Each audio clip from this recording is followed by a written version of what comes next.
Lockdown के चलते शादियां निरस्त हो रही है, लेकिन इन्हीं दिनों के दौरान एक अनोखी शादी देखने को मिली। पेश है ये रिपोर्ट। शास्त्री नगर स्थित आर्य समाज मंदिर में दूल्हा वरुण और दुल्हन मीनाक्षी हिंदू रीति रिवाज से एक दूसरे के जीवन साथी बने। यहाँ पंडित ने हिंदू रीति रिवाज से दोनों का विवाह संपन्न करवाया। इस दौरान दूल्हा दुल्हन और पंडित ने मुंह पर मास्क लगाकर कोरोना संक्रमण से बचाव का संदेश भी दिया। दूल्हा दुल्हन के परिजनों ने इस विवाह को ऑनलाइन देखा। एक एनजीओ संचालित करने वाले दूल्हे वरुण ने बताया कि उनका विवाह पहले ही तय हो चुका था। इस बीच लॉकडाउन हो गया। ऐसे में एक बार की तो उन्होंने शादी की तारीख आगे करने का फैसला किया। शादी की तारीख आगे करने का फैसला लिया, लेकिन उनके दादा की तबीयत ठीक नहीं रहती। ऐसे में उनके कहने पर उन्होंने शादी का फैसला किया। मेरी शादी पूर्व में ही तय हो गई थी 25 अप्रैल को, मगर ये कोरोना महामारी आने के कारण शादी स्थगित का चल रहा था। मगर मेरे दादा की तबीयत सुस्त होने के कारण उन्होंने कहा बेटा एक कहना मेरा मान ले। तो मैंने कहा दादा बोलो। तो उन्होंने कहा कि बेटा ये शादी क्यों ना तू सादगीपूर्ण तरीके से कर ले और जो भी पैसा है वो पीएम केयर फंड में डाल दे और सीएम केयर फंड में डाल दे। तो हमने ये बहुत मुश्किल से ये लिया और दादा का कहना मानते हुए मैंने आज शादी कर ली और साथ ही 4,01,000 का चेक पीएम केयर फंड में दिया और 1,01,000 का राजस्थान सीएम केयर फंड में। दुल्हन मनीषा भी इस विवाह से काफी खुश नजर आई।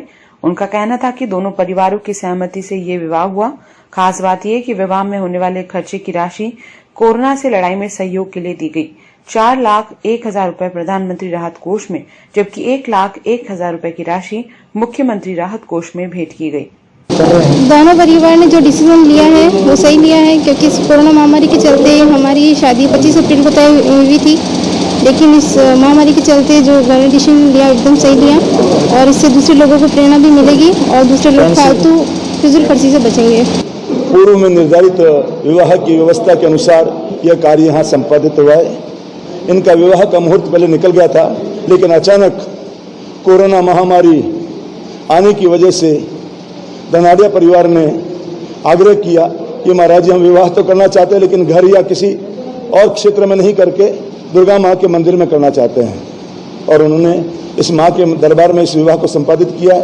लेकिन सरकार की जो आज्ञा है कि इसमें कोई भीड़भाड़ नहीं होनी चाहिए, तो उन्होंने अपने संपूर्ण परिवार के सदस्यों को आमंत्रित नहीं किया और उनको प्रोजेक्टर के माध्यम से उन सबको लोगों को यहाँ से विवाह कैसे हो रहा है उसको दिखाया गया।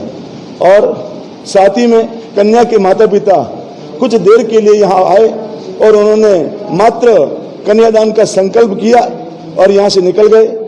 वो लोग रुके नहीं, केवल दूल्हा और दुल्हन और विवाह संपन्न करवाने के लिए मैं ही उपस्थित था और इस विवाह के कार्य को बहुत आनंद से संपादित किया गया है। और मैं सभी से भी आग्रह कर रहा हूं कि हमारे जो राष्ट्र के नायक मोदी जी ने जैसा हमें आग्रह किया है, आह्वान किया, उसी का पालना हम सब लोग करें तो हमें बहुत अच्छा रहेगा।